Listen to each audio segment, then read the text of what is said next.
기도드림으로 2월 20일 목요일 새벽기도 인도받겠습니다. 하나님 감사합니다. 오늘도 주의 말씀을 통하여 하루를 시작하게 하시고 성령 인도받는 하루가 되게 하옵소서. 예수 그리스도의 이름으로 기도드립니다. 아멘. 자, 오늘은 사도행전 11장, 12장, 2장 읽어보겠습니다. 11장 1절에서 18절까지는 베드로가 고넬료의 집에서 일어난 성령의 역사를 예루살렘 교회에 보고한 내용입니다.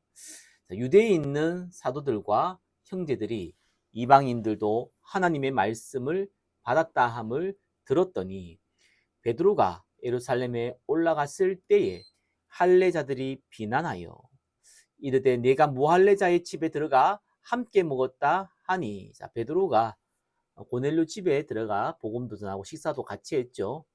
이 고넬료는 로마 사람으로 유대인들이 아닙니다. 그래서 유대인들은 다른 사람의 다른 유대인이 아닌 사람들의 집에서 식사하는 것은 금하죠. 왜냐하면은 무할례자 이방인들하고는 상종을 안 하는 것이 유대인의 법입니다. 자, 그래서 예루살렘 교회의 중직자들이 베드로에 보고 이렇게 얘기한 겁니다.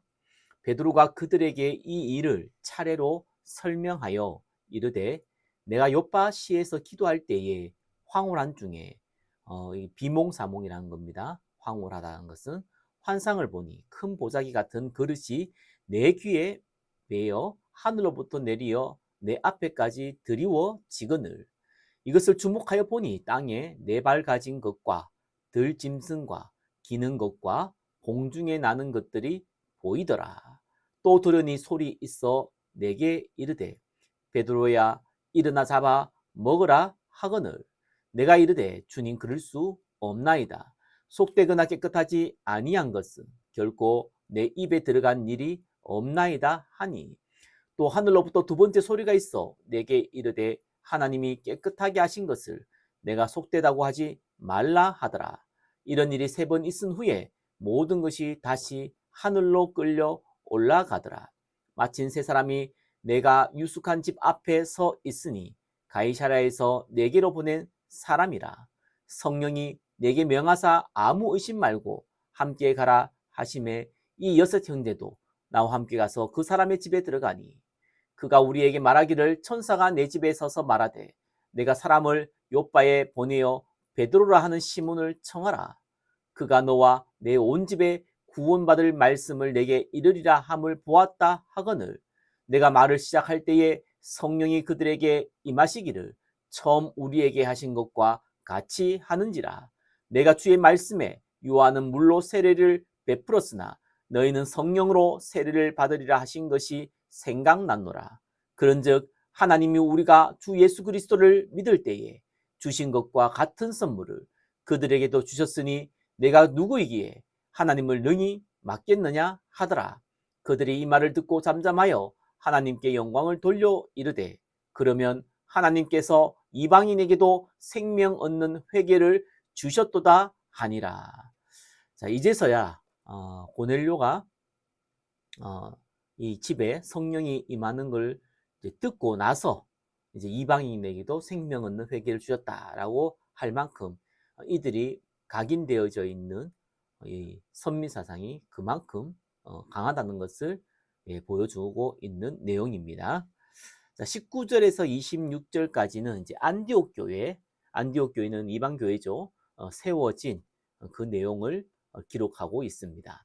그때에 스데반의 일로 일어나 환란으로 말미암아 흩어진 자들이 베니게와 구브로와 안디옥까지 이르러 유대인에게만 말씀을 전하는데, 자, 스데반의 일로 많은 사람들이 예루살렘을 떠나서 흩어졌습니다. 그래서 흩어졌음에도 불구하고 다른 이방 나라에 가서도 거기에 사는 유대인들에게만 말씀을 전했다라는 말입니다.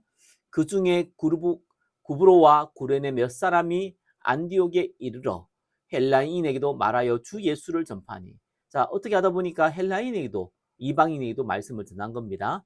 주의 손이 그들과 함께 하심에 수많은 사람들이 믿고 주께 돌아오더라. 자, 이방인들이 많은 사람들이 지금 예수 믿게 됐다는 얘기죠. 예루살렘 교회가 이 사람들의 소문을 듣고 바나바를 안디옥까지 보내니 이방인들의 복음을 많이 들었다라는 것을 듣고 제자 바나바를 안디옥까지 보낸 거죠. 그가 이르러 하나님의 은혜를 보고 기뻐하여 모든 사람에게 굳건한 마음으로 주와 함께 머물러 있으라 권하니 바나바는 착한 사람이요 성령과 믿음이 충만한 사람이라. 이에 큰 무리가 주께 더하여 지더라. 바나바가 사울을 찾으러 다소에 가서 만남에 안디옥에 데리고 와서 둘이 교회에 1년간 모여 있어 큰 무리를 가르쳤고 제자들이 안디옥에서 비로소 그리스도인이라 일컬음을 받게 되었더라. 안디옥 교회가 세워지고 바나바와 바울이 이렇게 안디옥 교회에서 교사로서 그들을 가르치게 되고, 그래서 그리스도인이라는 단어가 안디옥 교회에서 처음 만들어졌다라는 내용입니다. 자, 27절에서 30절까지는 큰 흉년이 들어서 모두가 어려울 때 안디옥 교회가 예루살렘 교회를 도운 내용입니다. 그때에 선지자들이 예루살렘에서 안디옥에 이르니 그 중에 아가보라 하는 한 사람이 일어나 성령으로 말하되 천하에 큰 흉년이 들리라 하더니 글라우디 때에 그렇게 되니라. 제자들이 각각 그 힘대로 유대에 사는 형제들에게 부조를 보내기로 작정하고, 헌금이죠. 이를 실행하여 바나바와 사울의 손으로 장로들에게 보내니라.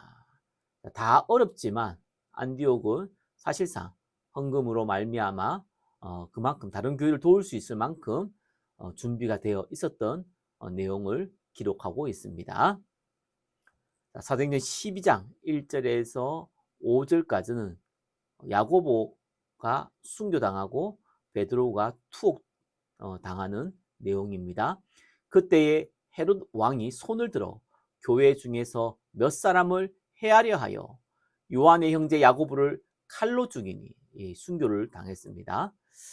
사도가 순교당했죠. 유대인들이 이 일을 기뻐하는 것을 보고 베드로도 잡으려 할세 때는 무교절 기간이라. 유대인들이 사도들이 죽는 걸 보고 기뻐했다라고 했습니다. 그래서 이 인기에 목말르고 있는 이 헤롯이 이 예수 믿는 사람의 어떠면은 대장이죠. 베드로를 잡으려고 한 내용입니다. 잡음에 옥에 가두어 군인 내식인 내패에 맡겨 지키고 6월절 후에 백성 앞에 끌어내고자 하더라.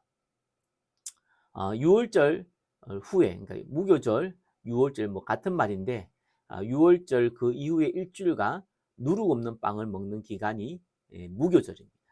이 무교절, 6월절을 보통 같이 섞어서 씁니다. 아무튼 이 6월절, 무교절, 그러니까 6월절 이후에 일주일이 지난 이후에 이제 베드로를 죽이려고 했다라는 내용입니다. 이에 베드로는 옥에 갇혔고 교회는 그를 위하여 간절히 하나님께 기도하더라. 자, 6절에서 19절까지는 주의 사자가 베드로를 감옥에서 데리고 나왔던 내용입니다. 헤롯이 잡아내려고 하는 그 전날 밤에 베드로가 두 군인 틈에서 두 쇠사슬에 매어 누워 자는데 파수꾼들이 문 밖에서 옥을 지키더니 내일 순교당해야 되는데 편안하게 누워 잤다라고 쇠사슬에 묶인 상태에서 잤다라고 하고 있습니다. 순교를 당하든지 말든지 상관없이 베드로는 평안함을 누리고 있는 내용이죠. 호련히 주의 사자가 나타남에 옥중에 광채가 빛나며 또 베드로의 옆구리를 쳐 깨워, 옆구리를 쳤다는 것은 깊이 잠들었다는 얘기입니다. 그래서 급하게 깨운 거죠. 이르되 급히 일어나라 하니 쇠사슬이 그 손에서 벗어지더라. 천사가 이르되 나 띠를 띠고 신을 신으라 하거늘 베드로가 그대로 하니 천사가 또 이르되 겉옷을 입고 따라오라 한데 베드로가 나와서 따라갈새 천사가 하는 것이 생시인 줄 알지 못하고 환상을 보는가 하니라. 이에 첫째와 둘째 파수를 지나 시내로 통한 쇠문에 이르니 문이 저절로 열리는지라 나와서 한 거리를 지나매 천사가 곧 떠나더라. 이에 베드로가 정신이 들어 이르되 내가 이제야 참으로 주께서 그의 천사를 보내어 나를 헤롯의 손과 유대 백성의 모든 기대에서 벗어나게 하신 줄 알겠노라 하여 깨닫고 마가라 하는 요한의 어머니 마리아의 집에 가니 여러 사람이 거기에 모여 기도하고 있더라. 베드로가 대문을 두드린데 로데라 하는 여자아이가 영접하러 나왔다가 베드로의 음성인 줄 알고 기뻐하여 문을 미처 열지 못하고 달려들어가 말하되 베드로가 대문 밖에 섰더라 하니 그들이 말하되 내가 미쳤다 하나 여자아이는 힘써 말하되 참말이라 하니 그들이 말하되 그러면 그의 천사라 하더라. 베드로가 문 두드리기를 그치지 아니하니 그들이 문을 열어 베드로를 보고 놀라는지라. 베드로가 그들에게 손짓하여 조용하게 하고 주께서 자기를 이끌어 옥에서 나오게 하던 일을 말하고 또 야고보와 형제들에게 이 말을 전하라 하고 떠나 다른 곳으로 가니라.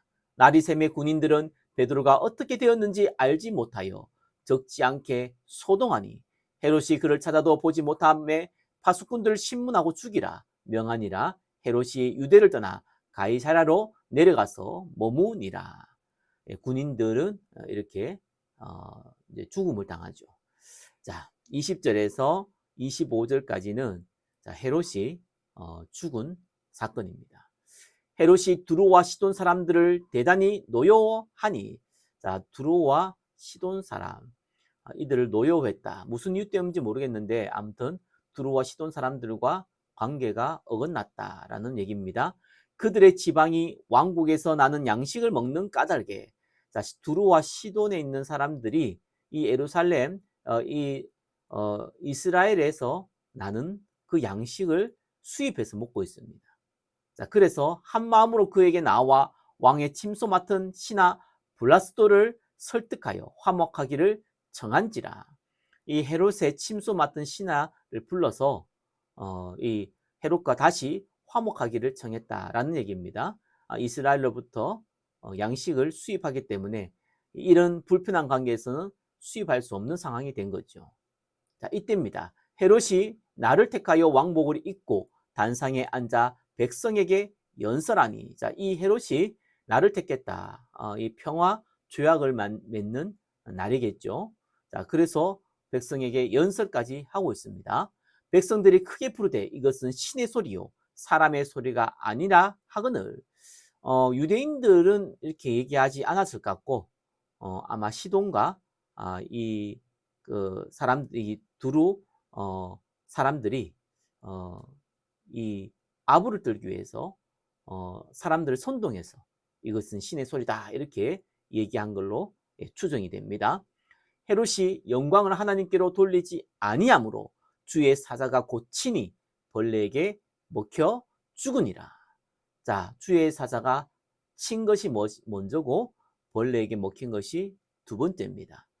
이 생사화복의 주관자가 하나님이심을 여기에서 알 수 있죠. 벌레가 먹혀 죽은 게 아니라 주의 사자가 치어서 벌레가 먹혀 죽은 겁니다. 자, 근데 그 이유가 영광을 하나님께 돌리지 않았다라고 나와 있습니다. 불신자들이 다 뭐 하나님께 영광 돌리지 않죠. 그 말이 아니라 이렇게 하나님이 명분을 가지고 또 목숨도 앗아갑니다. 하나님의 말씀은 흥왕하여 더하더라. 이렇게 야고보의 순교 그 핏값을 헤롯은 그대로 받았고요. 또 그와 상관없이 어쩌면 그것 때문에 더 하나님의 말씀이 흥왕하여 더하더라. 더 부흥이 되었단 내용입니다. 바나바와 사울이 부조하는 일을 마치고 마가라 하는 요한을 데리고 예루살렘에서 돌아오니라. 자, 이렇게 해서 사도행전 11장, 12장 마쳤습니다. 자, 오늘도 하루 10분 이상 기도하시고 하나님 나라 두고 기도하시고 전도할 문을 두고 기도하시고 교회를 두고 기도하시고 빛의 경제를 두고 기도하시기 바랍니다. 하나님 감사합니다. 오늘도 하나님 나라의 축복을 누리게 하여 주옵소서. 예수 그리스도의 이름으로 기도드립니다. 아멘.